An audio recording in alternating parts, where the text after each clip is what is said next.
From the city of Peaky Blinders, Birmingham, England, I would like to introduce you to Paddy Danda. As the world becomes more automated and the robots take over, it's imperative that we build the right human skills for the future. So pull up a chair, grab a samosa or two, and make yourself very uncomfortable. So I'd love to know for this episode which superpower you'd like to bring to the table. It has to be leadership. I think leadership is the force for good that the world desperately needs right now in enormous quantities. Got it. Wow. Leadership, that's quite a wide-ranging skill set and talent. So tell me more. Why does the world need good leaders? As if that wasn't obvious, but I'd love to hear it from you. Yeah, I mean, I think a lot of the crises that we're currently facing, whichever one you pick, even if you don't agree with them all, I think we can all agree the world is currently in crisis. They could all be solved with better leadership, with somebody having a vision for change and saying, this is the direction of travel, motivating, inspiring people, using empathy and steadying the course and doing it with leadership rather than doing it through dictatorship, rather than saying, I'm here and I can tell you what to do. We change people and their behaviors and their attitudes through leadership. We don't do that through dictating. It very rarely works. All we ever do is extract when we do that. And I think you just have to look at what's happened during the COVID pandemic. And I I should have prepped some data on this perhaps, but we know that the countries run by women leaders have had far fewer deaths, for example, from COVID. And there's a debate to be had about why. My personal theory is some people will say there's a female advantage for leadership. And I think it's very nuanced if that's there. I don't think we have the data to back it up. What I do absolutely see being true is that right now, the playing field for leadership is unequal. Women have to outperform men to get to the same level. Right? We can then have a separate debate about whether or not women or men are better innately at leadership. I don't want to get into that. I think we need some organizational psychologists to have a look at that for us. That's their job. That's great. I have my own views, but that's irrelevant. The key thing is if you have to perform better to get to the same level, guess what happens? Those female leaders of countries, they are extraordinary compared to their male peers because it was unfair to get them there. And that just shows you how powerful great leadership is, because great leadership actually is saving lives. I think that's what we need more of. We need better leadership to change companies and organizations. Even if you just take a small company, for example, and I've worked for a number of companies over the years. Obviously, I now run my own business, but the companies I've worked with, whatever their size that have done well, it's because they've had a really strong leader or 10, depending on the size, at the helm. Great leadership can do so much. Poor leadership where the person's inconsistent, maybe they're more of a manager than a leader. They spend a lot more time, changing their minds because they're not confident in themselves and their own opinions. Everybody is uncomfortable. Everybody is unhappy. Nobody knows what they should be doing. Everybody's inconsistent. You can have people that disagree with your vision, but who will follow you because you're very clear and consistent. Whereas if you're not clear and consistent, which is far, far too common, just look at our politicians right now. I would say there's a complete lack of consistency, whatever else you think about politics in the world right now. Consistency is a problem. Great leadership requires that consistency. And when you have that, extraordinary things happen. When you do look around at politics, there's very few countries, I think, where the people will say, we are absolutely proud of our leaders who are in politics. It's quite a difficult question to answer as to who is it that you admire. So yeah, absolutely with you on that. Something you just said there around female leaders often have to work that much harder to get in position. And now I see two sides of that, and I'm sure you've seen this as well. But there are some female leaders that have to then almost be more mean to be able to get to those positions. Right. And I think that's a real shame because I've felt the wrath of some of those women where they've just had to be much meaner than maybe their male counterparts. Mm-hmm. But that's the reason why they're put in that position, because they are seen as, hard as nails. What's your perspective on that? I would like to think maybe that we're finally seeing a tide shift on that one. I think for the longest time, I mean, especially here in the UK, but internationally as well, and I work primarily with people internationally, but you think back to the UK, Margaret Thatcher is the obvious standard bearer for that. She was seen as tougher than her male peers by quite a long way. I do think that is changing. Just look at Jacinda Ardern in, I don't know if I just say her name correctly. My apologies if that was really mangled, but Jacinda Ardern in New Zealand, she is renowned for her empathetic leadership, which is, I would say, if I had to categorize great leadership with 5 traits, empathy would be right there at number 1. And she isn't about, screwing other people over, being as hard as nails, keeping, that traditional view of keeping everybody else down. Is quite the opposite, actually. And I see this in the women I work with. The ones who rise to the top and do extraordinary things are the ones that lift other people up around them as they're doing it. Sometimes even pushing other people ahead of them as they're doing it, it comes back to you full circle very, very quickly. It seems tempting, and we see this a lot in, society. Look at the famous leaders in society right now. There are far too many, sadly, who will beat other people up on the way up, irrespective of gender. But it basically always comes back to haunt them at some. I think the more we can give, there's a book called Give and Take by Adam Grant, which is kind of like the underlying principle behind this. I'm just like adding a layer of I think it applies to our leadership. But the more we give, the more we get. Sure, every now and then somebody's going to take advantage of you, but it happens far less than you might think. And actually, the more you give, the more people will give to you and lift you up. And something extraordinary happens. There's a reason there's a movement called servant leadership, which I think we can all learn quite a lot from. But the principle behind it is, set the direction of travel, be the visionary. Absolutely, you need to do that as a leader. And then basically serve the people to ensure that they help you. It's more about them than about you. Now, I wouldn't go as far potentially as the whole servant leadership framework suggests, but there's an awful lot of lessons that we can learn from lifting other people up, making sure that they have the tools. You have told them the direction of travel they need to be in. You have said, this is why. You've inspired, you're motivating them.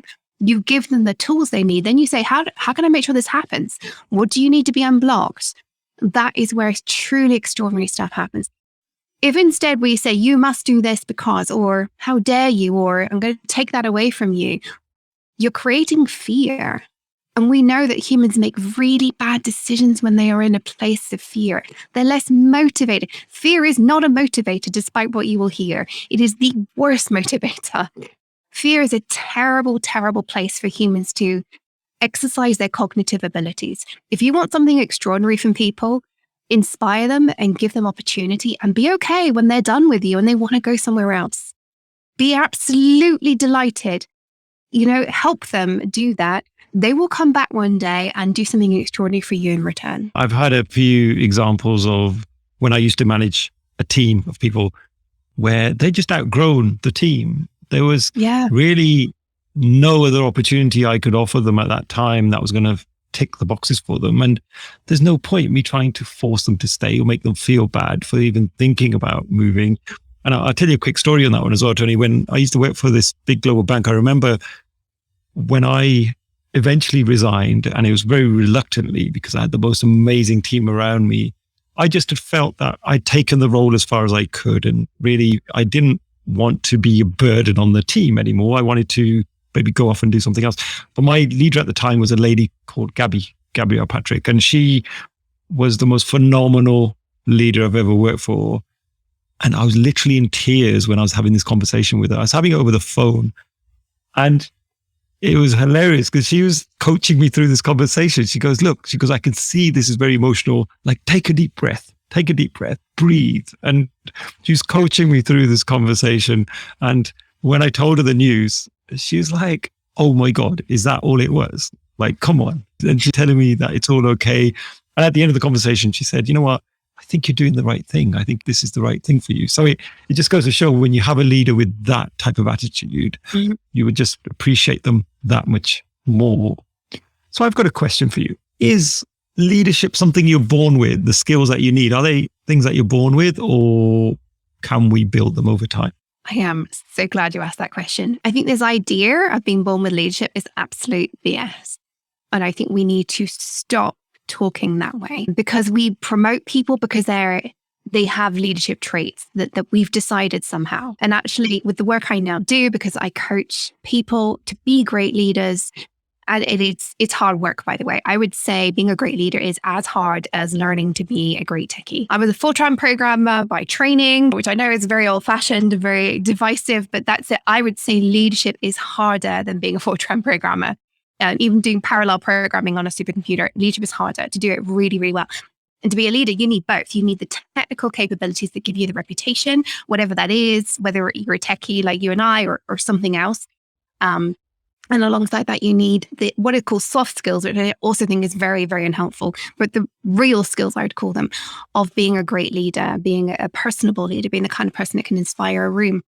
And nobody wakes up with those. Nobody has them innately in this. I think that we need to work as hard as we do to develop those as we do our hard skills. Again, do not like that differentiation between the two. For example, executive presence, one of the things I spend so much time working on.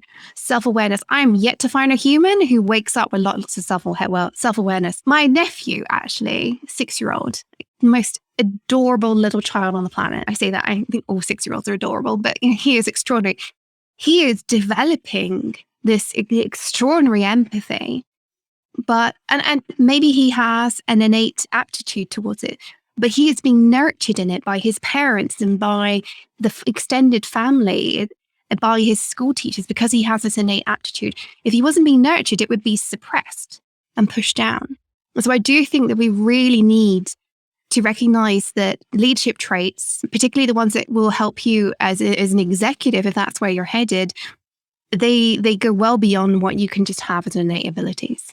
Yeah, I love that, because we see constantly people surprise you in teams where we may thought of somebody as not having a certain skill set, or they've never done that thing before, but then they are given a go, they're given the right support, and all of a sudden they're like rock stars in it. And you're standing back thinking, I never knew you had that within you. But actually there's probably an element that they had within them, but it's never come out before. They've never really had the support, and they've never perhaps had the confidence or the coaching around them to really get that out of them. So I think you're absolutely right. I think as human beings, we just don't know what our capabilities are, right? Mm-hmm. We've got so much that we can offer.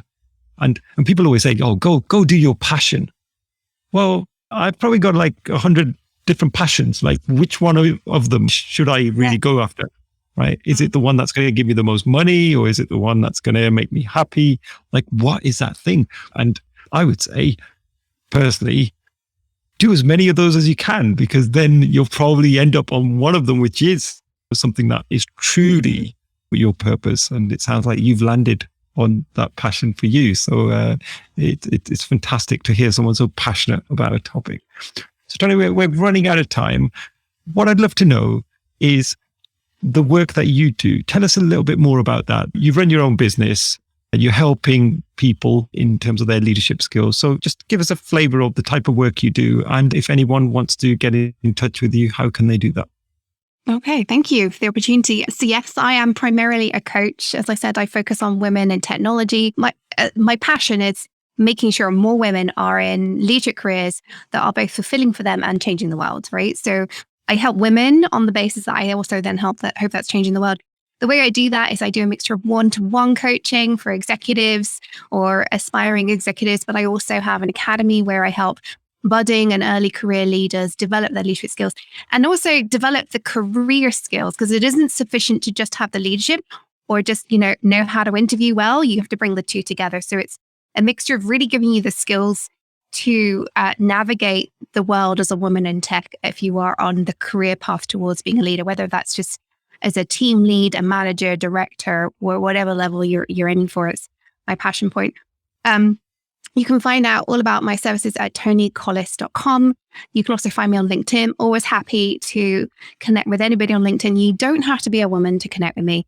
In fact, you don't have to be a woman to follow my podcast, which is also linked on LinkedIn, Leading Women in Tech. There's lots of great leadership nuggets of wisdom in there, irrespective of your gender. I just talk to women. So yeah, that's where you can find out more about me.